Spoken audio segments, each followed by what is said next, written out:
안녕하십니까. 2025년 1월 23일 최병무의 팩트 시작하겠습니다. 오늘이 목요일이죠. 근데 지난 월요일 20일에 이재명 민주당 대표가 6대 시중은행장과 간담회를 열었습니다. 이름은 이런 겁니다. 민생경제 회복을 위한 더불어민주당 은행권 현장 간담회, 이런 겁니다. 물론 앞부분이 이제 공개된 자리였고요. 아마 뒷부분에 가서 비공개 대화를 한 모양입니다. 아시다시피 정치인들은 공개된 자리에서는 늘 좋은 말만 하죠. 비공개 자리에서 한 얘기가 실제 하고 싶은 얘기다, 이렇게 보시면 됩니다. 자, 공개된 자리에서 이재명 대표가 이렇게 얘기했습니다. 여러분들한테 뭘 강요해 가지고 뭘 얻어보거나 아니면 뭔가를 갖다가 강제하기 위한 건 전혀 아닙니다, 이렇게 얘기를 했죠. 뭐 이재명 대표 원래 임기응변에 능한 사람 아닙니까? 그러니까 여기서 강요할 생각이 전혀 없다. 그러니까 뭔가 강요할 걸 가지고 갔나? 내지는 이건 강요 아니야 라고 얘기하면서 실질적인 강요 카드를 가지고 갔나? 뭐 이런 의심을 사기에 충분한 내용이죠. 형식적으로는 은행권이 고충을 듣고 그 다음에 뭐 민생경제를 챙기기 위해서 은행권이 조금 더 노력을 해주면, 그러면 은행들 그렇잖아도 요새 뭐 이자 놀이 해가지고 돈을 많이 번다는데 좀 기여를 해라, 뭐 이런 그 어떤 권유, 뭐 압박 또는 그런 것들은 뭐 좀 압박으로 비춰도 뭐 별 문제가 없겠죠. 아마 그 국민들이 박수 칠 겁니다. 특히 서민들이. 아니 은행이 뭐 심지어는 최근 보도를 보면 은행 관계자들이 내가 월급을 받고 내가 사실 지난 한 달간 별로 한 일이 없는데 이 정도 월급을 받아가도 되나? 뭐 이런 거의 자괴감에 빠질 정도의 얘기들이 나오고 있다, 이런 보도도 있었거든요. 그렇게 따진다면 은행권을 좀 압박해서 뭐 이런저런 뭐 아마 서민들은 박수를 칠 겁니다. 그러나 그 어떤 경제정책 큰 틀에서 본다면 그렇게 하면 안 되죠. 은행도 기본적으로는 기업인데, 그러나 이제 은행이 공공이익을 위해서 뭔가 노력해야 한다, 뭐 이런 것들은 사실은 여권에서 할 수 있는 거고, 그러다 보니까 이제 여권에서 그게 좀 지나치면 관치경제, 관치금융 얘기가 나오는 겁니다. 그래서 그 한덕수 국무총리 지금 뭐 직무정지 상태지만 그 국회에 출석해서 이렇게 얘기했습니다. 정치권의 고위직이 금융기관을 직접 만나서 요청하는 것은 상당히 신중해야 한다. 이 이재명 대표의 은행권 간담회, 6대 은행장 간담회, 그걸 겨냥한 얘기죠. 이렇게 되면 6대 시중은행장들은 어떤 압박을 받을까 하는 걸 한 경제관료 출신인 한덕수 국무총리가 누구보다 잘 알기 때문에 이런 지적을 에둘러서 한 것으로 보인다.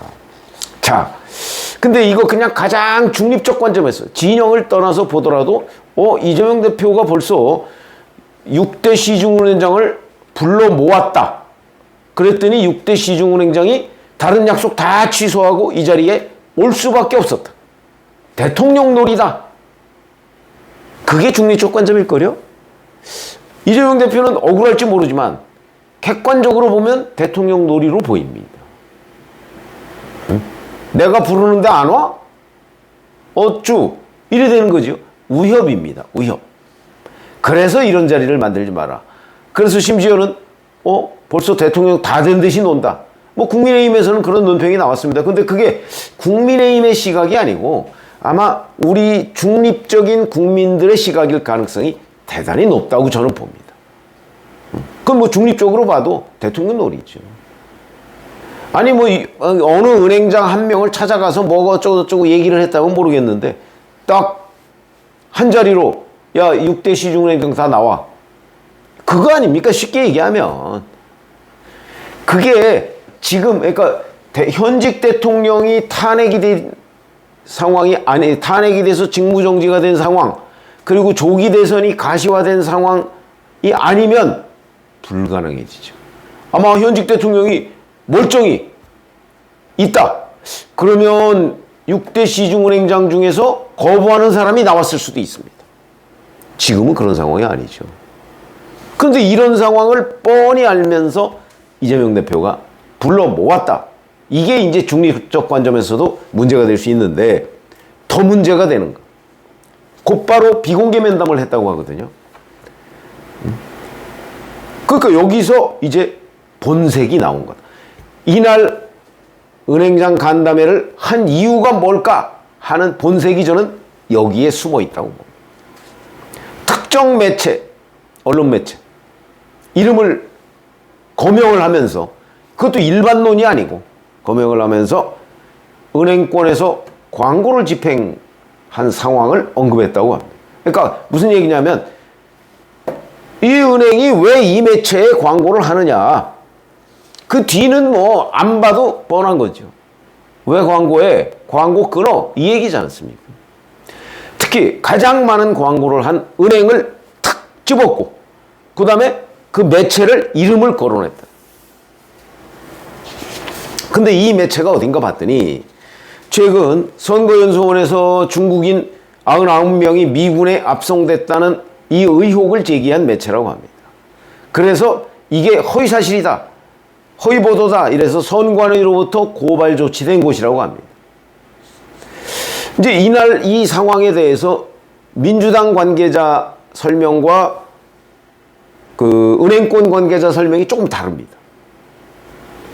저는 은행권 관계자 설명이 아마 조금 더 중립적이지 않을까. 민주당 관계자는 이렇게 얘기합니다. 캡처돼서 퍼진 이 매체의 기사에 은행 광고가 붙어 있었고, 이재명 대표가 그걸 기억하고 있다가 면담이 끝날 때쯤 이런 광고가 붙어 있네요 라는 식으로 얘기했다, 이렇게 전하고 있거든요. 이런 거와 은행권 관계자는 의원실이, 이걸 이재명 대표가 아니고 다른 의원실이 금융감독원 시스템을 통해서 특정 매체의 광고 집행 내역을 보낼 것을 요구했다, 이렇게 얘기합니다. 요구했다. 다 같이 자료를 보내지 말자는 분위기가 있는데 공동 대응할 수 있을지는 모르겠다. 이미 이재명 대표가 얘기를 한 그 시점에 민주당의 의원실에서 특정 매체, 아까 얘기한 그 매체겠죠, 이재명 대표가 언급한 그 매체 광고 집행 내역 내놔, 요구했다, 자료를 요구했다는 거죠. 그 국회의원실에서 그 요구하는 자료, 이거 굉장히 예민합니다. 지금도 있는지 모르겠습니다만 제가 정치부 기자 생활을 할 때는 이 자료를 요구하면요, 자료 대신 돈을 싸들고 가는 기업들이 있었습니다. 그래서 어찌 보면 그 자료를 훨씬 더 많이 요구하기도 합니다. 자기네들이 필요한 자료가 요만큼인데 이 보좌관들이나 비서관들이나 좀 그 국회 언저리에서 관록이 붙은 사람들은 그럴 경우에 어떤 일이 벌어질 걸 뻔히 알거든요. 요만큼 필요한 자료를 이만큼을 요구합니다. 뭐 한 트럭분, 두 트럭분 막 이렇게 요구합니다. 그러면 한 트럭분, 두 트럭분을 복사해서 가져가는 것보다 차라리 봉투를 가져가는 게 훨씬 더 수월하다. 봉투를 가져갑니다. 저 그런 얘기 굉장히 많이 들었죠. 지금도 그런지는 모르겠지만 제가 뭐 현장에 출입할 때는 한 10년, 15년 뭐 이렇게 되니까 그때는 그런 일이 꽤 많았다. 그걸 뻔히 은행권 관계자들이 알고 있을 텐데 결국 민주당 대표, 그것도 지금 대통령이 될 가능성이 가장 높다고 제가 말씀드렸죠. 될지는 모르지만 가능성이 가장 높은 이재명이라는 정치인이 은행장들 불러 모아놓고 당신이 왜 저 매체에 광고를 많이 했어? 지나가는 말이든 아니면 뭐 콕 찍었든 뭐든 매체를 이름을 얘기했다는 건 콕 찍었다는 거죠. 그렇게 얘기하면 어떤 일이 벌어질 것인가, 그 이유 안 봐도 뻔하죠. 그 은행은 발칵 뒤집어졌을 거예요. 아마 은행장들은 이런 사실조차 몰랐을 거고요.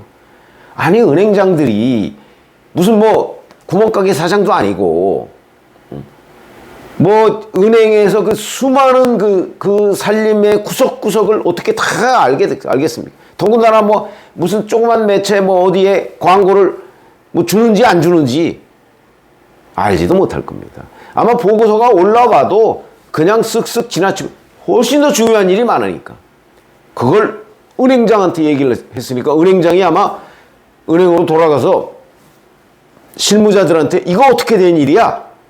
뒤집어졌을 겁니다. 그리고 이걸 끊어야 하나 말아야 하나 굉장한 고민에 빠져 있고 우선 이 자료를 내야 하나 말아야 되나 민주당 의원들이 지금 요구를 했으니까 고민에 빠져 있을 거예요. 뒤집어졌을 거라니까요. 은행들이. 자 이렇게 보면 이재명 대표의 의도 그건 뭐 우리가 별도로 분석하지 않아도 뻔한 거예요. 광고 주지 말라는 거죠. 광고 주지 말라. 이게 곧 광고 탄압입니다. 과거 박정희 정권 때 동아투이, 조선투이 뭐 이런 거 아마 들어보셨을 겁니다. 정권의 비판적인 신문을 향해서 광고를 주지 말라. 이렇게 정권에서 압박을 가하니까 광고주들이 그에 저항하기 위해서 백지 광고를 냅니다.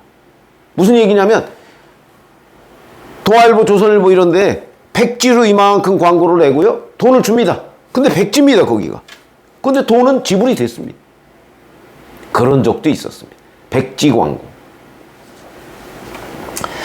자, 그 이후에 전두환 정부 뭐 이렇게 쭉 있는 과정에서 광고 탄압 얘기가 나온 적이 별로 없습니다. 그런데 이재명 대표는 집권도 하기 전에 벌써 광고 탄압 시비를 불러일으키고 있다. 이재명 정부가 들어섰을 때 어떤 일이 벌어질 것인가? 카톡 검열, 그 다음에 여론조사 검열에 이어서 이번에는 광고 탄압, 광고 검열까지 지금 나오고 있다. 오싹하지 않습니까? 언론사는요, 이 광고 문제에 매우 예민합니다. 언론사의 주 수입원이 광고입니다. 그 다음에 두 번째, 뭐 신문사 같은 경우는 이제 구독료가 있고요. KBS 같은 경우는 시청료가 있지만 광고료에 비하면 정말 아무것도 아닙니다. 그러니까 만약에 광고에 목줄을 쥔다. 그럴 경우에 언론사는 꼼짝 못할 수밖에 없습니다. 심하게 얘기하면 지금 삼성이 광고비 전혀 집행 안 한다. 아마 우리나라의 절반 이상 언론 매체들이 문을 닫아야 될 거예요. 제가 그 편집장을 했던 월간조선은 물론 뭐 삼성이 안 한다고 해서 문을 닫을 정도는 아니지만 심각한 타격을 받습니다. 그 내용을 제가 잘 아니까요. 그것처럼 언론사의 광고에 손을 대기 시작한다. 권력이. 이러면 언론사가 버티기 어려운 경우가 많습니다. 그걸 이재명 대표가 알고 이재명 대표만 아나요? 국민의힘 같은 데도 알죠. 그러나 손을 안 대고 자제하고 있죠. 윤석열 대통령은 모를까요? 다 알죠. 그런데 이재명 대표는 자제하지 않고 있다. 권력은 잔인하게 써야 된다. 한 8, 9년 전에 이재명 대표가 어느 유튜브에 나와서 한 얘기입니다. 아마 그걸 실천하고 있나? 카톡 여론 검열에 이어서 이제 광고 검열까지 하나? 뭐 이런 생각이 들면서 참 뭐라고 이제 뭐 변명을 많이 하겠죠? 뭐 지나가는 말로 어쩌고. 지나가는 말이 훨씬 더 무섭다 하는 걸 알게 되고요. 자, 이런 부분에 관해서 이제 국민들의 냉정한 평가가 있어야 되겠다. 이렇게 말씀을 드리겠습니다. 고맙습니다.